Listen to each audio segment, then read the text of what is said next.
নমস্কার বন্ধুরা, বাংলার ইনভেস্টর ইউটিউব চ্যানেলে আপনাদের সবাইকে স্বাগত জানাই। চ্যানেলে প্রথমবার এসে থাকলে চ্যানেলটা অবশ্যই সাবস্ক্রাইব করে রাখবেন এবং তার সঙ্গে সঙ্গে পাশে থাকা বেল আইকন টেপে অল অবশ্যই সিলেক্ট করে রাখবেন। চলুন এই ভিডিওটা শুরু করা যাক। যদি আজকের দিনের কথা বলি, আজ তো আমাদের মার্কেট বন্ধ ছিল, কিন্তু আমাদের মার্কেট বন্ধ থাকলেও এই যে গ্লোবাল মার্কেট, সেগুলো কিন্তু প্রায় সবই ওপেন ছিল। চলুন দেখে নিই সেই সমস্ত গ্লোবাল মার্কেট কেমন পারফর্ম করেছে বা কেমন পারফর্ম করছে। তো এই আমেরিকান মার্কেট, এটা তো বর্তমানে খোলা রয়েছে, দেখতে পাচ্ছেন এই ডাউ জোন্স এখানে 1%-এর কাছাকাছি পতন দেখা যাচ্ছে। 449 পয়েন্ট এই মুহূর্তে পড়ে গেছে এবং এরই সঙ্গে সঙ্গে এই যে নাসডাক কম্পোজিট, এখানে তো ভয়ঙ্কর পতন দেখতে পাওয়া যাচ্ছে। এই নাসডাক কম্পোজিট বর্তমানে প্রায় 2%-এর কাছাকাছি পড়া রয়েছে, দেখতে পাচ্ছেন। এবং তারই সঙ্গে সঙ্গে আজকে যে বিভিন্ন ইউরোপিয়ান মার্কেট রয়েছে, সেগুলো খুব খারাপ পারফর্ম করেছে।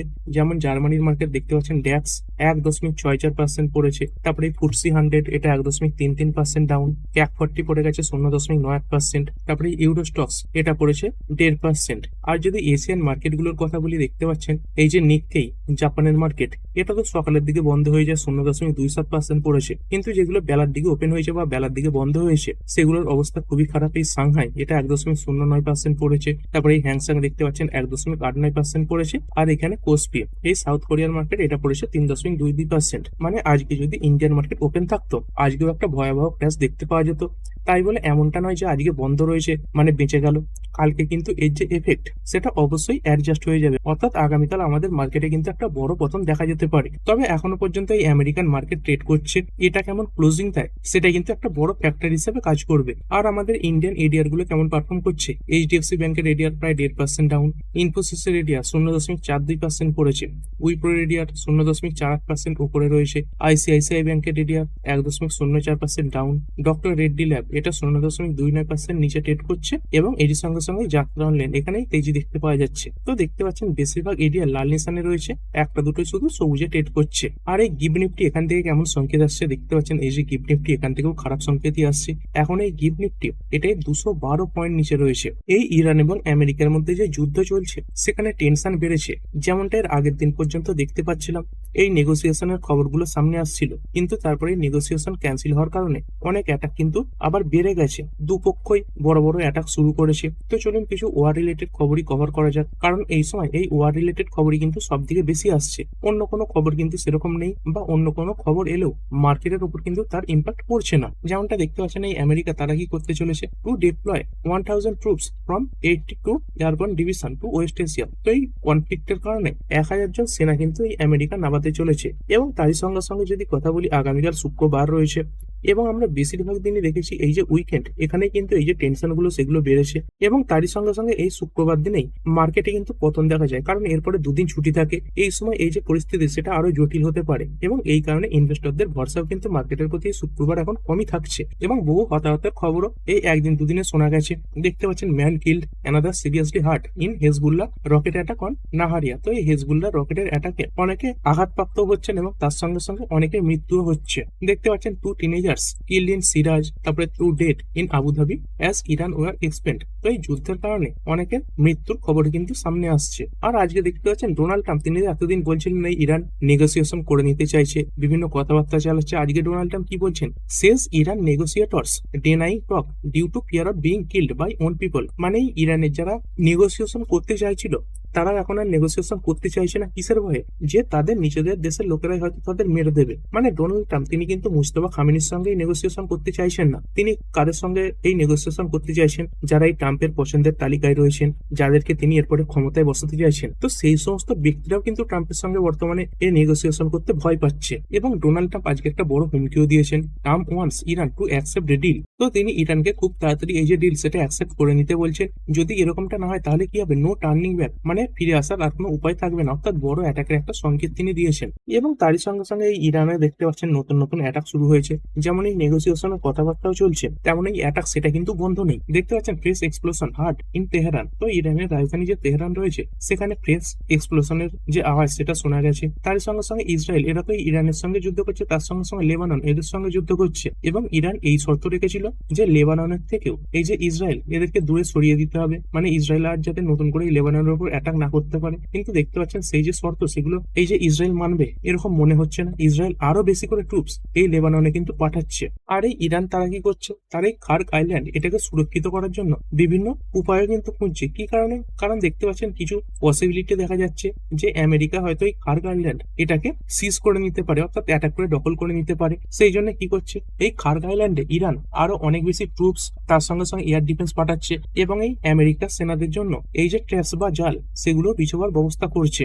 আর এই তেহরান তারা কেন এই ইউএসএ সিজফায়ারের কন্ডিশন গুলো ডিসমিস করছে, তো এটাই কারণ হিসেবে দেখিয়েছে যে ইসরায়েল স্টেপস আপ অ্যাটাক। কারণ এই ইসরায়েল আগের থেকেও আরো বেশি অ্যাটাক করা শুরু করে দিয়েছে। এই আমেরিকার সঙ্গে যে অ্যালাই রয়েছে এই ইউএই দেখতে পাচ্ছেন, তাদের যে এয়ার ডিফেন্স রয়েছে তারা এই নখানা ইউএভি বা ড্রোনও বলতে পারেন সেগুলোকে প্রতিহত করেছে। মানে ইরানের দিক থেকে এই যে অ্যাটাক সেটা জারি রয়েছে। তারপরে ইরান দেখতে পাচ্ছেন কি করেছে, এই কুয়েতের যে এয়ারপোর্ট সেখানেও অ্যাটাক করেছে এবং এই এয়ারপোর্টে যে ফুয়েল ট্যাঙ্ক রয়েছে তাতেই অ্যাটাকের ফলে আগুনও ধরে গেছে। আর কুয়েতের এই অয়েল সিও তিনি কিছু কথা বলেছেন। কি কথা বলেছেন, এই ইরান তারা কি করতে যাচ্ছে, holding the world economy hostess, মানে এই ওয়ার্ল্ডের যে ইকোনমি সেটাকে হোস্টেজ করে রেখেছে। কিসের কারণে? কারণ এই যে স্টেট অফ হরমুজ সেটাকে ইরান বন্ধ করে রেখেছে। তো এটাকেই বলতে চাইছে একটা অ্যাসেট হিসেবে কাজে লাগাচ্ছে ইরান। এই স্টেট অফ হরমুজ বন্ধ রেখে এই যে তেলের প্রাইস সেটা বাড়িয়ে দিতে চাইছে, যার ফলে এই অন্যান্য দেশগুলোর ইনফ্লেশন সেটা আকাশছোঁয়া হয়ে যাবে। তবে কিছু ভালো খবর সামনে আসছে। দেখতে পাচ্ছেন এই ইরান কিছু দেশকে ফ্রেন্ডলি নেশন বলে এই স্টেট অফ হরমুজ দিয়ে অ্যালাউ করেছে। এইখানে দেখতে পাচ্ছেন কাদের নাম রয়েছে, ইন্ডিয়া এবং পাকিস্তানের নামও কিন্তু দেখতে পাওয়া যাচ্ছে। তার সঙ্গে সঙ্গে আরো তিনখানা দেশের নাম রয়েছে। তো চলুন দেশের নামগুলো একবার দেখে নিই কাদের কাদের এই লিস্টে রেখেছে। এইখানে দেখতে পাচ্ছেন এই ফরেন মিনিস্টার আব্বাস আরাগাচি তিনি এই কথা বলেছেন। এইখানে দেখতে পাচ্ছেন চায়নার নাম রয়েছে। চায়না তো বরাবরই এই ইরানের পক্ষে রয়েছে। তার সঙ্গে সঙ্গে এই রাশিয়া এই দেশটাকেও অ্যালাউ করছে, এই রাশিয়াও ইরানের পক্ষে রয়েছে। এবং তারপরে দেখতে পাচ্ছেন আমাদের ইন্ডিয়ার নাম আসছে। তো ইন্ডিয়া দেখতে পাচ্ছেন এতদিন এই নিউট্রাল ছিল, তো তার যে ভালো দিকগুলো সেগুলো দেখতে পাওয়া যাচ্ছে। এই ইন্ডিয়াকে অ্যালাউ করেছে, তারপরে ইরাককে অ্যালাউ করেছে এবং তার সঙ্গে সঙ্গে পাকিস্তানকে অ্যালাউ করেছে। আর আমাদের ইন্ডিয়া এই যে তেলের ক্রাইসিস সেটা মোকাবিলা করার জন্য বিভিন্ন পদক্ষেপ নিচ্ছে। দেখতে পাচ্ছেন speed up oil LPG import deals amid Middle East supply shock. তো এই সাপ্লাইয়ের টেনশনের কারণে আমাদের ইন্ডিয়া এই যে অয়েল এবং এলপিজি ইম্পোর্ট এটা অনেকটা বাড়িয়ে দিয়েছে। আর আজকে এই যে ন্যাটো রয়েছে, এই যে অ্যালাইটা রয়েছে, তার প্রতি ডোনাল্ড ট্রাম্প কিছু কথা বলেছেন। দেখতে পাচ্ছেন Trump slams NATO as US presses Iran offensive calls alliance inactive. তো এই ডোনাল্ড ট্রাম্প তিনি এই ন্যাটোর সমালোচনা করেছেন। তিনি এটাই বলছেন এই যে ন্যাটো অ্যালায়েন্স রয়েছে তারা ইনঅ্যাক্টিভ রয়েছে, এই যুদ্ধেই আমেরিকার কোনো হেল্পই করছে না। এবং এই যে যুদ্ধ চলছে এখানে এই ইসরায়েল এরা আরো বড় একটা দাবি করেছে। দেখতে পাচ্ছেন এরা কি দাবি করছে, ইরানের যিনি নেভি চিফ রয়েছেন মানে নেভি আর্মির যিনি প্রধান রয়েছেন তাকেই ইসরায়েল মেরে দিয়েছে।